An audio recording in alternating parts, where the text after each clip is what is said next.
Hello, bonsoir tout le monde et bienvenue sur Demos Crypto. Aujourd'hui on est le 2 du 2 à 18h10 et on est parti pour votre vidéo favorite, une analyse crypto de fin de soirée.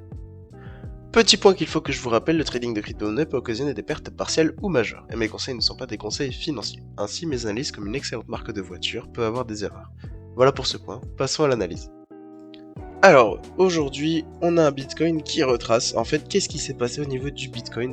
Comme je vous l'ai dit, on avait donc le bas du range, donc le support des 101 000, et ce support a été break. Break confirmé vu qu'on a clôturé la journée d'hier en dessous.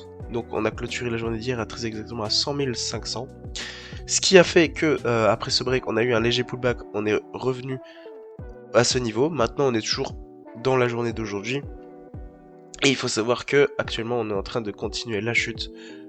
Donc c'est mauvais signe pour le Bitcoin, on est très certainement en train de retracer.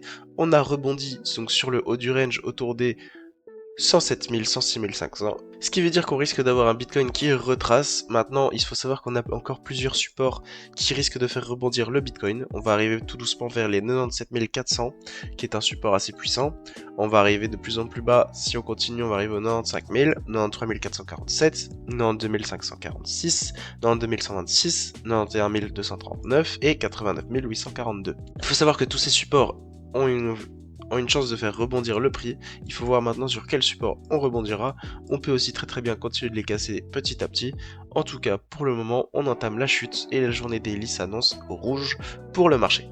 Alors on enchaîne directement sur la Bitcoin Liquidity Map et on peut voir qu'on a légèrement quitté la liquidité des 110 000 jusqu'aux 120 000 et qu'on se rapproche dangereusement de la liquidité des 97 000 jusqu'aux 90 000 et encore voire au-delà. Il faut savoir que la liquidité agit comme un aimant sur le prix du Bitcoin, et donc plus on se rapproche d'une poche de liquidité, plus on a de chance de la prendre. Bon, maintenant ici, il faut savoir que en une journée, enfin en quelques jours, on a descendu de 100 000 jusqu'à 96 000, donc on risque d'avoir sûrement une force acheteuse qui va maintenir le prix à un certain prix. Maintenant, il n'est pas impossible qu'on prenne une partie de la liquidité des 97 000, ça risque d'être assez dangereux à ce niveau-là, il faudra garder ceci en tête. Ensuite, pour le calendrier économique, qu'est-ce qu'on aura pour la semaine prochaine? Il faut savoir qu'il y aura le nouvel an chinois, donc le marché asiatique sera peu productif durant cette semaine. Maintenant, il faudra faire attention parce qu'à 9h50, on aura au niveau de la France le PMI manufacturier, suivi du PMI manufacturier allemand à 9h55. Ensuite, à 11h, on aura l'IPC annuel de l'Europe.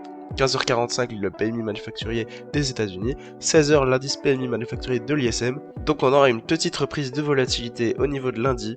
Étant donné que là on est samedi et que demain on sera dimanche, on aura beaucoup moins de volatilité sur le marché, alors que lundi à l'ouverture des marchés, on aura une prise de volatilité, donc il faudra se préparer. Mardi, pas grand chose à part au niveau des États-Unis à 16h le rapport JOLTS des nouvelles offres d'emploi. Suivi de mercredi 5 février à 9h50 au niveau de la France, le PMI Service, 14h15 au niveau des États-Unis, la création d'emplois non agricoles, 15h45 le PMI Service des États-Unis, 16h l'indice PMI non manufacturier de l'ISM, 16h30 le stock de pétrole brut. Ensuite jeudi, on aura la Nouvelle-Zélande en congé, mais on aura quand même à 13h la Grande-Bretagne qui fera la décision de la BOE sur les taux d'intérêt, et à 15h30 l'inscription hebdomadaire au chômage. Et pour finir la semaine, on aura vendredi le salaire horaire moyen mensuel des États-Unis et la création d'emplois dans le secteur non agricole ainsi que le taux de chômage. Donc on a une plus petite semaine que la semaine précédente. Maintenant il faudra quand même faire attention parce que le Bitcoin tire vers le bas. Et donc comme il tire vers le bas, on risque sûrement d'avoir une continuation du mouvement. Il faudra donc faire très attention. On risque de rebondir sur des supports plus bas.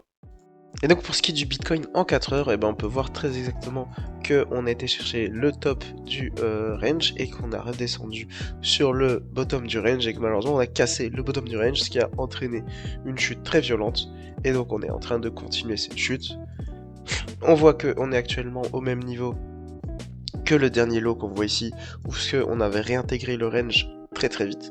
Maintenant ici on a quitté le range, donc il faudra vraiment prévoir un Bitcoin qui chute dans les prochains jours. Maintenant il faut savoir que demain ce sera dimanche, donc on aura sûrement une journée peu volatile. Ensuite je voulais vous parler d'une crypto qui risque de péter dans les prochains jours. Je parle très évidemment du Polkadot. Polkadot c'est une crypto qui retrace comme le Bitcoin, toutes les cryptos actuellement sont en train de retracer. Maintenant il faut savoir que le Polkadot va sûrement avoir un ETF qui va être validé dans les jours qui viennent ou dans la semaine qui vient. Donc ça sent très bon signe pour le Polkadot qui, comme on peut le voir, est sur un excellent lot pour une très bonne reprise à la hausse.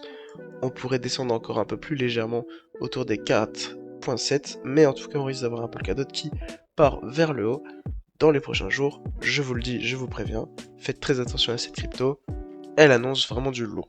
Donc je rappelle que vous pouvez trader toutes ces cryptos sur BingX avec des frais réduits grâce au lien de parrainage dans la description. Vous avez aussi un lien de parrainage BitGet qui est beaucoup plus intéressant pour le trading. Donc vraiment sautez sur l'occasion, lâchez un like, abonnez-vous, c'était Denos Crypto. Ciao ciao.